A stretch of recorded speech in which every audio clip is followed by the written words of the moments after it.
Como la misma Ciudad de México, las crónicas de Carlos Monsiváis están hechas de picardía y tragedia. Picardía porque su ánimo es festivo, solidario y toma de frente al humor. Trágica porque, como lo describió en Apocalíptic, entre otros libros, esta ciudad es un monstruo que engulle a sus hijos.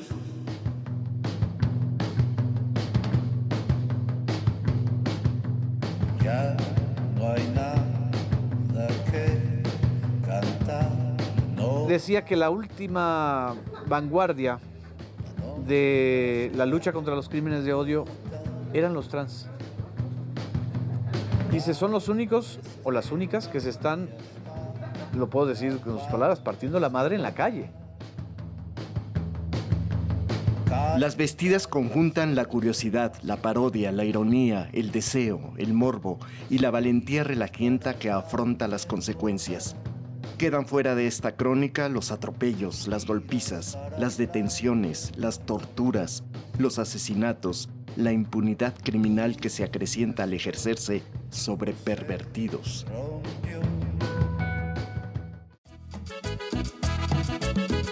A él le interesaba mucho hacer registro de las expresiones de la cultura popular, ¿no? Era lo que más le interesaba, ¿no? Me parece que para él era la ciudad más viva, era la de los barrios populares. Y por eso frecuentaba mucho los espacios donde la cultura popular se expresaba, ¿no? Ya fueran las vecindades, lo acompañó una vez, lo invitaron a una fiesta de 15 años, ¿no? En una vecindad del centro y en otra de Tepito. Ya no se enoje, doña Alicia, pero la amante de su esposo, don Mauricio, no es la del 8, pobrecita mía tan sin gracia, es la del 14, así como la ve de gorda. Ay, don Remigio, ¿quién le manda a ser viudo y sin hijos y además tan enfermo? Pero no se preocupe, entre todos juntamos para su entierro, pero nada de enfermedades largas. Si ve que no se alivia, usted ponga de su parte.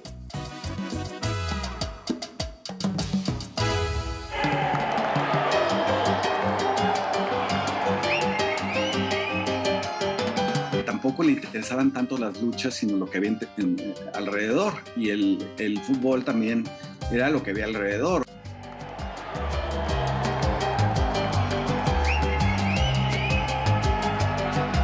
Y en las luchas no le interesaban tanto los luchadores en concreto, digamos, si Octagón le había roto una silla en la cabeza a uno de los hermanos Brazos, sino lo que estaba en torno, la gente que iba, cómo todo eso era el espectáculo del melodrama.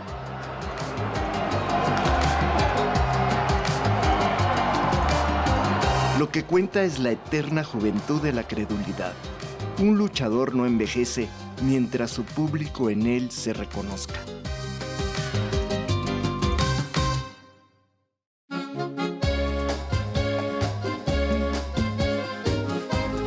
La amistad, esa gracia que puebla la ciudad de Monsi. Nuestra amistad duró prácticamente toda la vida. Yo con Carlos, tuve la oportunidad de estar en lugares inimaginados, lugares, ¿cómo se les llama, no? De mala muerte.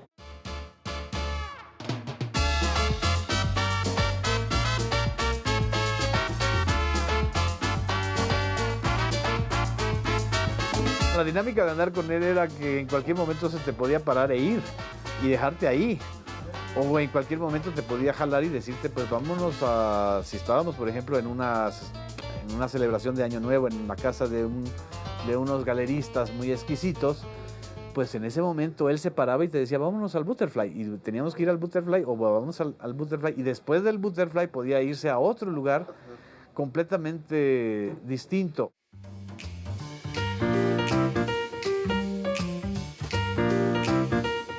Empezamos a trabajar en México en la cultura.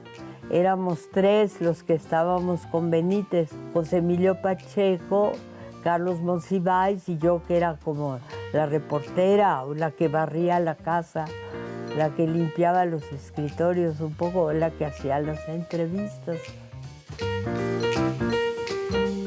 Bueno, Benítez decía, fueron mis discípulos y ahora son mis maestros.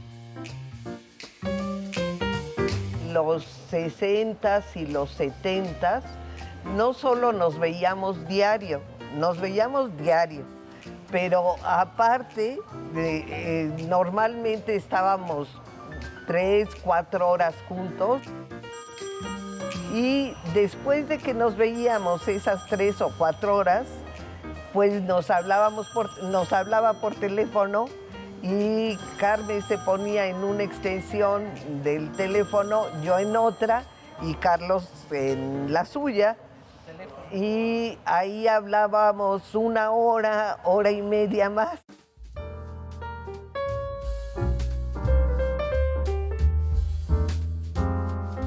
Para mí fue un shock. Conocerlo fue un shock. Yo era un estudiante de economía de la UNAM, sin mucha cultura, sin mucha experiencia, Y sí, para mí fue un shock. Yo recuerdo que en un tiempo estuve deprimido por eso, ¿no? Porque me deprimí fuerte por la distancia que yo vi de la formación, de todo lo que me faltaba, digamos, ¿no? A veces podía ser hiriente, a veces decía cosas sobre los demás que yo nunca se los hubiera podido repetir porque daba en el clavo.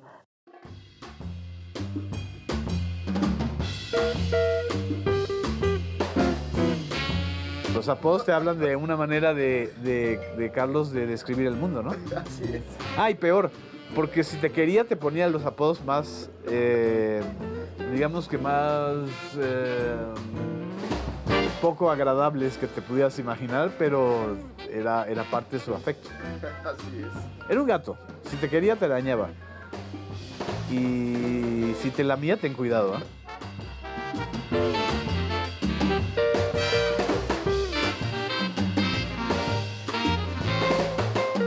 También era capaz de conmoverse mucho, se conmovía muchísimo con la gente, pues gente que le iba mal.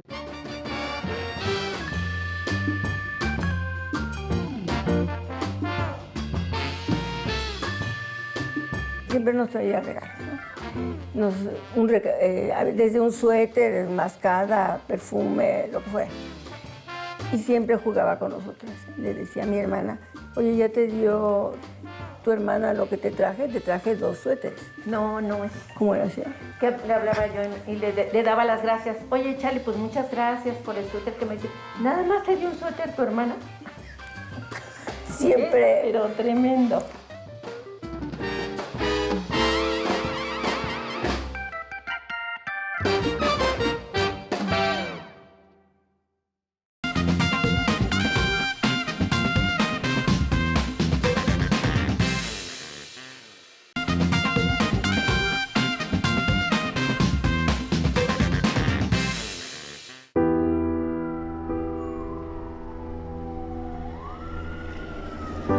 Y entre las desgracias de la ciudad, no hubiera podido escapar a los ojos de sus más importantes cronistas, la mayor de todas, el sismo de 1985.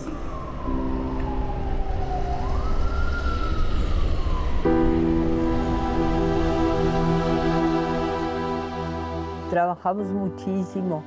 Fuimos Raúl Álvarez Garín, allí en la avenida Yucatán, donde estaban unas casas rojas, unas casas de tabique rojo, alquiló, o él tenía posiblemente un departamento vacío y ahí nos recibía y entonces oímos allí a muchos de de los damnificados. Venían y platicaban su historia, lloraban, se desahogaban. Era como un gran psicoanálisis de los ciudadanos, de lo mucho que habían sufrido, que contaban su historia. Incluso llegó, recuerdo, una madre de familia, una que había perdido a su hija, y otra que nos contaba lo mal que estaban, lo pésimamente mal construidos que estaban los edificios de Tlatelolco. Esa ciudad que cambia radicalmente después del sismo del 85, él la prefigura. Ese gran libro de él, que es el libro sobre el 85, la sociedad civil que se organiza, él retoma ese concepto gramsciano de la sociedad civil para convertirlo en una explicación de la vitalidad de la ciudad. Pues para todos nosotros, sí, los que estábamos oyendo, Raúl Álvarez Garín, su hija, Mons y yo, pues fue muy, muy importante, y muy doloroso. Y gente que nos contaba llorando todo lo que había sucedido. Había mujeres, pero también vinieron hombres. En general, las que tenían más capacidad de conmoverse. En general, pues somos las mujeres, somos más abiertas. El vehículo más significativo de las gracias y desgracias en la ciudad de Monsi fue sin duda el metro. En el caso del apretujamiento de los cuerpos y el espacio, digamos, de libertad que pudiera estar en apretujarse en un vagón, los horarios y vagones en los que toda el IGGay, digamos, se desarrolla dentro del metro o en el metro como un escenario, ¿no?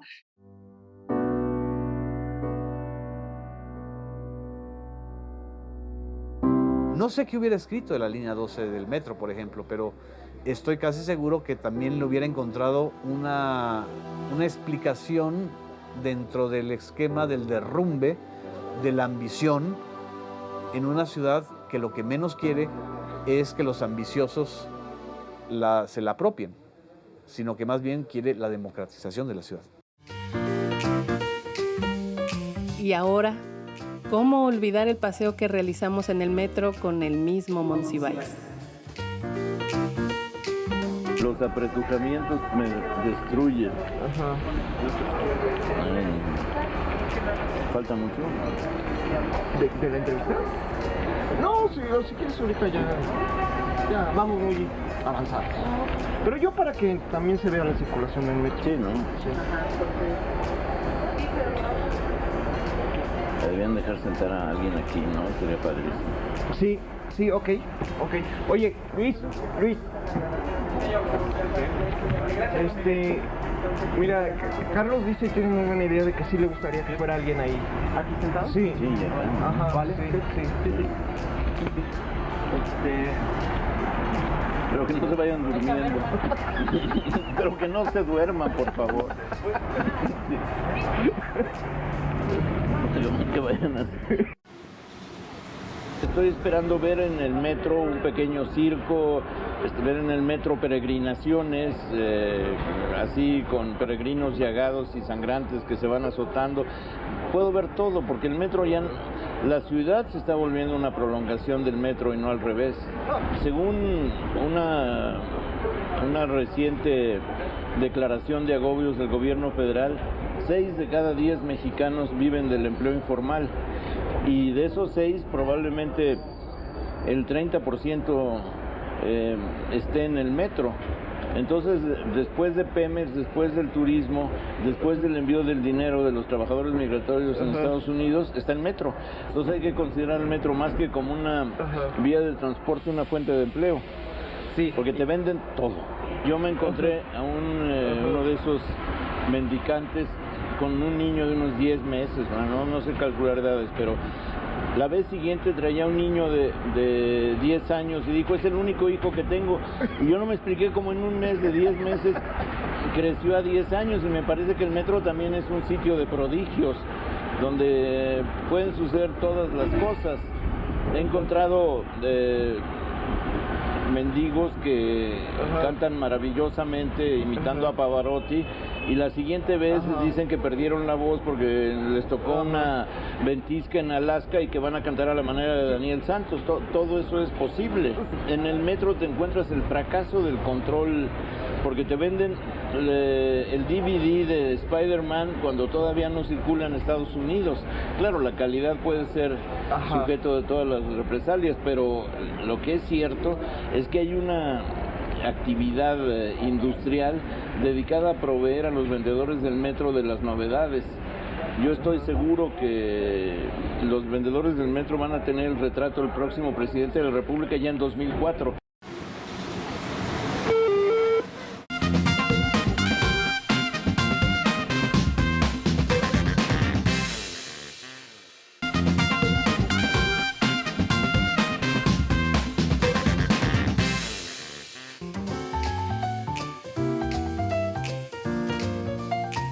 Ahora en el metro, si alguien lee algo, cosa que no suele ser posible, a veces es inconcebible, si alguien suele leer Carlos Cuauhtémoc Sánchez o todas esas utopías de la autoayuda, que son utopías a domicilio bastante precarias, pero que le dan la ilusión al que lo lee que está memorizando las recetas del triunfo, o sea, el triunfo en el más allá para que te condecoren como santo, o sea, el triunfo en el trabajo para que tu jefe te mire por vez primera después de haber trabajado apenas 40 años.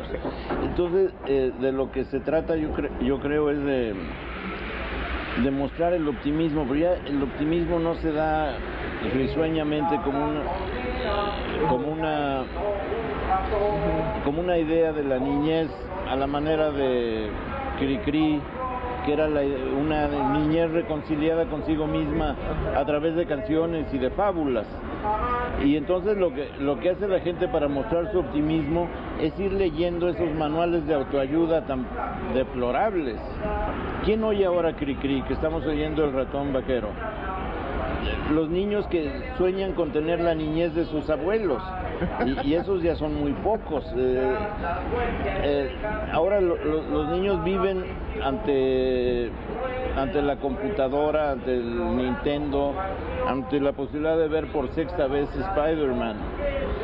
Una niñez que se individualizaba a través de los gustos ha desaparecido, y en el mismo sentido el metro lo que contiene es una sociedad que renunció a su infancia para quedarse en una edad indeterminada, que no es la madurez, pero que tampoco tiene que ver con realidades concretas. Ahora es muy difícil mostrarlo facialmente, entonces yo no puedo interpretarlo. Lo que veo es que lo que se lee, cuando se lee, suele ser deplorable. Y aunque me hables inglés, no te dejaré salir.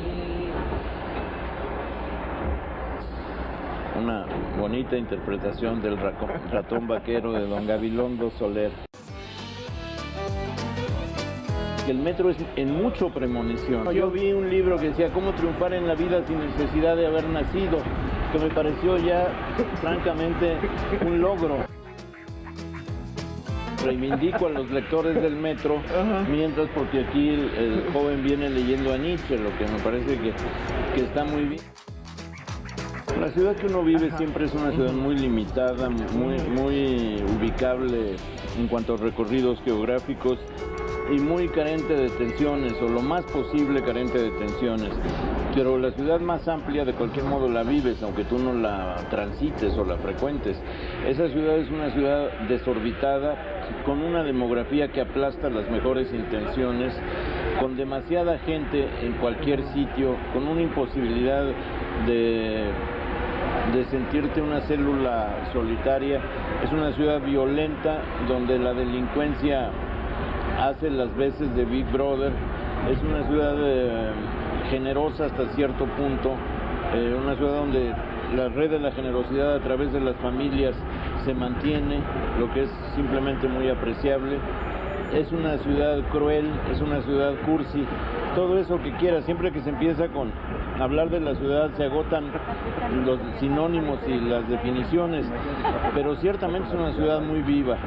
Lo que uno quisiera es que lo fuera menos. porque viva, intensa, demoledora lo es de modo abrumador. Finalmente estamos en el metro, donde es un paraíso de la piratería, y en ese sentido cobra sentido mi pregunta, y es saber si estuvimos hablando con el verdadero Carlos Monsiváis. Desgraciadamente la falta de demanda hace que solo haya uno. En la medida en que se multiplicara la demanda tendría oportunidad de clonarme, pero la demanda es tan raquítica y tan excepcional que tengo que ser yo mismo. Sí, estuviste hablando con el único. Sería indispensable, digamos, la crítica, la mesura. Finalmente, dentro de todo lo que era Monsiváis, era alguien mesurado, era alguien prudente en política, siempre del lado de las causas perdidas. Estamos también hablando del gran conector de México. Y sabía polemizar, porque también tenía esta capacidad de escuchar, de sintetizar, de ironizar y al mismo tiempo de revirar. Yo creo que Monsiváis también tendría una actitud crítica, ¿no? Es decir, siempre fue así, aunque a veces se equivocaba también, y él mismo lo aceptaba, ¿no? Decía, bueno, aquí esto no me salió tan bien, tal. Y luego rectificaba y corregía. Hay que traerlo, no creo que haya necesidad de llamar a la ouija, ¿verdad?